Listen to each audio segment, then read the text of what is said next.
Hey guys, welcome to KGF Kranti Golden Facts chapter number 96. Fact number 1. Check republic అనే దేశంలో ఒక Roman Catholic church ఉంది. ఈ church ప్రాంగణంలో ఎవరైతే సమాధి చేయబడతారో వాళ్ళు డైరెక్ట్గా దేవుడి దగ్గరికి వెళ్తారు అని వాళ్ళు నమ్ముతారు. అందుకే ఇక్కడ 70,000 మందిని సమాధి చేశారు. తర్వాత ఆ చర్చిని రెనోవేట్ చేయడానికి అక్కడ ఉన్న సమాధులన్నీ తవ్వి ఆ సమాధుల్లో ఉన్న అస్థిపంజరాలతో ఆ చర్చిని డెకరేట్ చేశారు. ఈ చర్చిలో ఉన్న ప్రతి డెకరేటివ్ ఐటమ్ ఎముకలతో తయారు చేసిందే. ఆ దేశంలో ఇదే best tourist attraction. Fact number 2. చైనాకి చెందిన 43 ఏళ్ల మిస్టర్ హూ అనే అతను తలనొప్పి రావడంతో హాస్పిటల్కి వెళ్ళాడు. అక్కడ డాక్టర్స్ ఎక్స్రే చేసి చూస్తే అతని తలలో 48 మిల్లీమీటర్స్ ఉన్న ఒక మేకు ఉంది. ఇతను ఒక సిమెంట్ ఫ్యాక్టరీలో సూపర్వైజర్గా పనిచేస్తాడు. అతని పని ఏంటంటే సర్వైలెన్స్ కెమెరాస్ని మానిటర్ చేయటం. అంటే ఒక రూమ్లో కూర్చొని సీసీటీవీ కెమెరాస్ ఈ మానిటర్స్ ఉంటాయి కదా, వాటిని చూస్తూ కూర్చోవాలి. అసలు మేకులకి అతనికి ఎలాంటి సంబంధం లేదు. తర్వాత డాక్టర్స్ ఆపరేషన్ చేసి అతని తల నుండి ఆ మేకును తీసేశారు. మిస్టర్ హూ ప్రమాదం నుంచి క్షేమంగానే బయటపడ్డాడు. ఇంకో విషయం ఏంటంటే ఆ మేకు అతని తలలోకి ఎప్పుడు వెళ్ళిందో ఎలా వెళ్ళిందో అతనికి తెలియదంట. దేనికంటే వీళ్ళు. Fact number 3. How dead పిటా UV. ఇది న్యూగినియాలో నివసించే ఒక విషపూరితమైన పక్షి. ప్రపంచంలోనే అతి శక్తివంతమైన టాక్సిన్ హమా బటర్చో టాక్సిన్ దాని రెక్కల్లో మరియు చర్మంలో ఉత్పత్తి అవుతుంది. ఈ పక్షి ఎంత విషపూరితమైనదని మనకి ఎప్పుడు తెలిసిందంటే 1989లో ఆర్నిథాలజిస్ట్ జాక్ డంప్చర్ ఈ పక్షిని బంధించినప్పుడు తెలిసింది. అతడు ఈ పక్షిని ముద్దు పెట్టుకున్నప్పుడు తన పెదాలకి ఈ విషం తగిలింది. అప్పుడే తెలిసింది ఈ పక్షి విషపూరితమైనదని. వీటికి విషం పుట్టుకతోనే రాదు. కొరోసిన్ బీటిల్స్ అనే విషపూరితమైన కీటకాలను తినడం వల్ల ఇలా జరుగుతుంది. Fact number 4. అనైస్ బార్డియర్ అనే ఫ్రెంచ్ డిజైనర్ ఉంది. ఒకరోజు మనలాగే యూట్యూబ్ చూస్తూ ఉంది. అందులో కొరియన్ అమెరికన్ గర్ల్ సమంతా ఫోటర్మ్యాన్ డ్యాన్స్ వీడియో చూసి ఆశ్చర్యపోయింది. ఎందుకంటే ఆ సమంత అనే అమ్మాయి అచ్చం తనలాగే ఉంది. తన ఫోటో పక్కనే ఆ అమ్మాయి ఫోటో పెట్టి ఫేస్బుక్లో షేర్ చేసింది. సోషల్ మీడియా గురించి తెలిసిందే కదా, అందరూ షేర్ చేసి ఆ విషయం సమంత దగ్గరికి చేరింది. చివరికి ఇద్దరు కలుసుకున్నారు. తర్వాత తెలిసిన మరో షాకింగ్ విషయం ఏంటంటే వారిద్దరు ఒకప్పుడు యాక్సిడెంటల్గా విడిపోయిన ఒక తల్లి పిల్లలే. ప్రస్తుతం వాళ్ళిద్దరూ తన తల్లిని కూడా కలుసుకొని సంతోషంగా ఉన్నారు. Power of social media. Fact number 5. మనందరికీ తెలుసు కుక్కలు చాలా విశ్వాసంగా నమ్మకంగా ఉంటాయి. కొన్నిసార్లు అయితే తమ యజమాని కోసం ప్రాణాలు ఇవ్వడానికి రెడీగా ఉంటాయి. అయితే బ్రెయిన్ మేయర్స్ అనే వ్యక్తి ఎనిమల్ రెఫ్యూజ్ నుంచి 6 సంవత్సరాల వయసున్న ఒక జర్మన్ షెపర్డ్ని తెచ్చి పెంచుకున్నాడు. ఎనిమల్ రెఫ్యూజ్ అంటే వదిలేసిన జంతువుల్ని లేదా వైలెన్స్కి గురయ్యే జంతువుల్ని కాపాడి తెచ్చి సంరక్షిస్తూ ఉంటారు. ఒకరోజు బ్రెయిన్ మేయర్స్కి బ్రెయిన్ స్ట్రోక్ రావడంతో అక్కడి కింద పడిపోయాడు. పైకి కూడా లేవలేకపోయాడు. కానీ ఆ కుక్క మాత్రం అతను మేలుకొని ఉండటం కోసం అతని నాకుతూ కాలర్ నోటికి కరుచుకొని సాయం కోసం కాల్ చేయమని అతని ఫోన్ ఎక్కడుందో కరెక్ట్గా ఆ ప్లేస్కి అతన్ని లాక్కెళ్ళింది. తర్వాత బ్రెయిన్ హెల్ప్ కోసం కాల్ చేశాడు. హెల్ప్ వచ్చింది. తన ప్రాణాలతో బయటపడ్డాడు. ఈ కుక్క లేకపోతే ఆ రోజు అతను చనిపోయేవాడు. ఒక్కసారి ఈ జర్మన్ షెపర్డ్ కోసం ఒక లైక్ కొట్టండి. Fact number 6.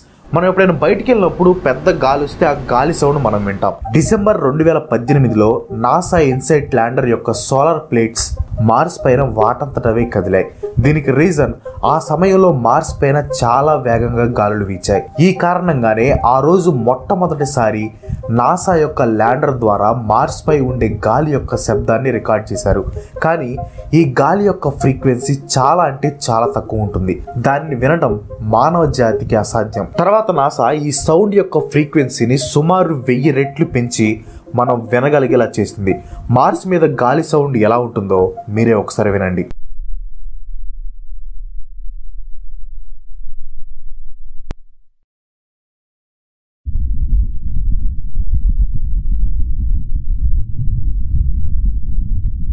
Fact number 7.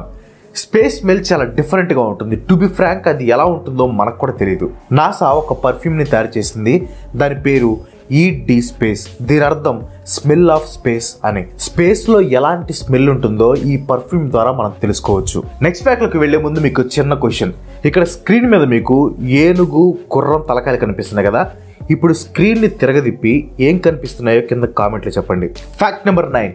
John Chrysler అనే ఈ వ్యక్తి ప్రపంచంలోనే బయోమెట్రిక్ హ్యాకింగ్లో అతి పవర్ఫుల్ హ్యాకర్. ఇతను ఒకసారి జర్మన్ డిఫెన్స్ మినిస్టర్ యొక్క ఫింగర్ ప్రింట్స్ని హ్యాక్ చేసి యాపిల్ 5S అన్లాక్ చేశాడు. అది కూడా ఒక ఫోటో ఆధారంగా 24 గంటల్లోనే చేయగలిగాడు. అమేజింగ్. Fact number 10. ఈ ప్రపంచంలోనే అతిపెద్ద ముక్కున్న వ్యక్తి ఎవరో మీకు తెలుసా? హలో, అతను కాదు.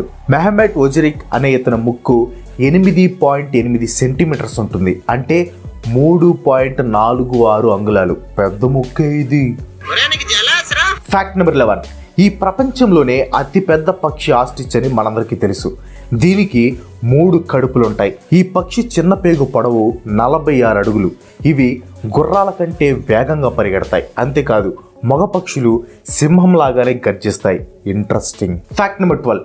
నార్త్ కొరియా దేశంలో స్కూల్స్లో కానీ కాలేజెస్లో కానీ ఒక విచిత్రమైన రూల్ ఉంది. ఇప్పుడు మన స్కూల్స్లో కానీ కాలేజెస్లో కానీ గొప్ప గొప్ప వ్యక్తుల గురించి, గొప్ప గొప్ప రాజుల గురించి చాలా పాఠాలు నేర్చుకుంటూ ఉంటాం. కానీ నార్త్ కొరియాలో స్కూల్స్లో కానీ కాలేజెస్లో కానీ ఏ గొప్ప వ్యక్తుల గురించి పాఠాలు చెప్పకూడదు. అక్కడ కేవలం మన కిమ్మావ్ గురించే పాఠాలు చెప్పాలి. కేవలం మన కిమ్మావ్ గురించే పాఠాలు చెప్పాలి. అది కిమ్మావ్ రేంజ్. మజా ఆయా. Fact number 13. టోక్యోలో ఉన్న అన్ని రైల్వే స్టేషన్స్లో కంప్లీట్గా బ్లూ LED లైట్స్ని ఇన్స్టాల్ చేశారు. ఇలా బ్లూ LED లైట్స్ని అక్కడ పెట్టడానికి ముఖ్య కారణం ఏంటంటే ఈ స్టేషన్లో చాలా మంది లవ్ ఫెయిల్యూర్స్ అలాగే ఫ్యామిలీ ప్రాబ్లమ్స్ ఉన్న వాళ్ళు వచ్చి సూసైడ్ చేసుకుంటున్నారు. సో వీళ్ళని సూసైడ్ చేసుకోకుండా ఆపటానికే ఈ బ్లూ LED లైట్స్ని ఇన్స్టాల్ చేశారు. ఈ బ్లూ లైట్స్కి సూసైడ్ చేసుకోవడానికి లింక్ అని మీకు డౌట్ రావచ్చు. ఈ బ్లూ LED లైట్స్ నుంచి వచ్చే ఎఫెక్ట్ వల్ల సూసైడ్ చేసుకోవాలి అనే ఆలోచన పోతుంది.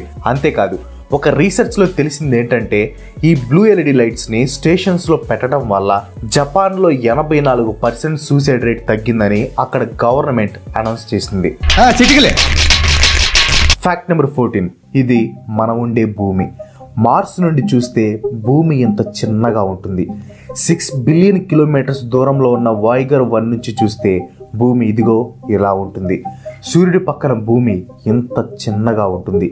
అంత పెద్ద సూర్యుడు ఇప్పటి వరకు మనిషికి తెలిసిన అతిపెద్ద స్టార్ UY స్కూటీ పక్కన ఇంత చిన్నగా ఉంటుంది. ఇదంతా మనం ఉండే మిల్కీవే గెలాక్సీ. కానీ ఇప్పుడు మనం చూడగలుగుతున్న స్టార్స్ అన్ని ఎల్లో సర్కిల్ వరకు మాత్రమే. మనిషికి తెలిసిన అతిపెద్ద గెలాక్సీ IC1101తో కంపేర్ చేస్తే మన మిల్కీవే గెలాక్సీ జుజుబి. ఇంత పెద్ద విశ్వంలో మన కష్టాలు ఎంతండి? So be happy. నేను హ్యాపీగా ఉండాలంటే మీరు ఇంకా మన ఛానల్కి సబ్స్క్రైబ్ కాకపోతే కింద రెడ్ కలర్లో ఉన్న సబ్స్క్రైబ్ బటన్ని ప్రెస్ చేసి దాని పక్కన గంటను కూడా యాక్టివేట్ చేయండి. ఆల్రెడీ సబ్స్క్రైబ్ చేస్తుంటే thank you so much. And అలాగే మీకు ఈ వీడియో నచ్చితే లైక్ చేయండి, షేర్ చేయడం మాత్రం మర్చిపోవద్దు. అండ్ ఇంకో ఫ్యాక్ట్ ఉంది. Fact number 15. మీకు ఎప్పుడైనా డౌట్ వచ్చిందా స్పేస్లో ఆస్ట్రోనాట్స్కి టాయిలెట్ వస్తే ఎలా అని? ఐ మీన్ వాళ్ళు స్పేస్ స్టేషన్లో ఉన్నప్పుడు కాదు, స్పేస్ వాక్కి వెళ్ళినప్పుడు వాళ్ళకి సడన్గా టాయిలెట్ వస్తే ఎలా? స్పేస్ వాక్కి వెళ్ళేటప్పుడు కంపల్సరీగా మంచినీరు ఎక్కువగా తాగాలి. ఎందుకంటే వాళ్ళు బాగా డిహైడ్రేట్ అయిపోతారు. సో నీరు ఎక్కువగా తాగితే పాస్ కంపల్సరీగా వస్తుంది. రాకుండా ఉండేలా వాళ్ళు డైట్ తీసుకుంటారు. అది కంట్రోల్ చేయొచ్చు. బట్ కంపల్సరీగా వాటర్ ఎక్కువ తాగాలి కాబట్టి పాస్ని కంట్రోల్ చేయలేం. అందుకే ఆస్ట్రోనాట్స్ MAGస్ని వాడతారు. అంటే మ్యాక్సిమం అబ్జార్బెన్సీ గార్మెంట్. అంటే జస్ట్ లైక్ మన డైపర్స్ లాగా అనుకోండి. బట్ ఇవి వెరీ పవర్ఫుల్. వీటిలో సోడియం పాలిఎక్రిలైట్ని యూజ్ చేస్తారు. సో ఇవి వాటి మాస్ కంటే 1000 రెట్లు ఎక్కువ వాటర్ని అబ్జర్వ్ చేసుకుంటారు. సో ఆస్ట్రోనాట్ స్పేస్ వాక్కి వెళ్ళేటప్పుడు ఈ టాయిలెట్ సమస్యకి సొల్యూషన్గా ఈ స్పేస్ సూట్స్ కింద ఈ MAGస్ని వేసుకుంటారు అనమాట. So that's all for today. యాక్చువల్గా నాకు కొంచెం దగ్గనో థ్రోట్ ఇన్ఫెక్షన్ ఉంది. అందుకే వాయిస్ కొంచెం డిఫరెంట్గా కొంచెం డల్గా అనిపించవచ్చు. సో కొంచెం ఈ వీడియో కొంచెం అడ్జస్ట్ అవ్వండి. సో నెక్స్ట్ వీడియోకి తగ్గిపోతుందని నేను అనుకుంటున్నాను. సో ఈ వీడియో మీకు నచ్చితే లైక్ చేయండి, షేర్ చేయండి. మీరు ఇంకా మన ఛానల్కి సబ్స్క్రైబ్ కాకపోతే సబ్స్క్రైబ్ చేయండి. మీరు సబ్స్క్రైబ్ చేస్తే నాకు ఇంకా మంచి వీడియోస్ చేయడానికి ఒక మోటివేషన్లా ఉంటుంది. అండ్ మీరు లైక్ చేశారంటే నాకు కొంచెం ఎనర్జీ లాగా ఉంటుంది అనమాట. సో లైక్ చేయండి, సబ్స్క్రైబ్ చేయండి. అండ్ మనకు ఒక ఇన్స్టాగ్రామ్ పేజ్ ఉంది, మీకు చాలామందికి తెలియకపోవచ్చు. సో లేటెస్ట్ అప్డేట్ కోసం దాంట్లో ఫాలో అయిపోండి. ఇంకో మంచి ఎపిసోడ్తో మళ్ళీ కలుసుకుందాం. అంతవరకు సెలవు. Bye bye.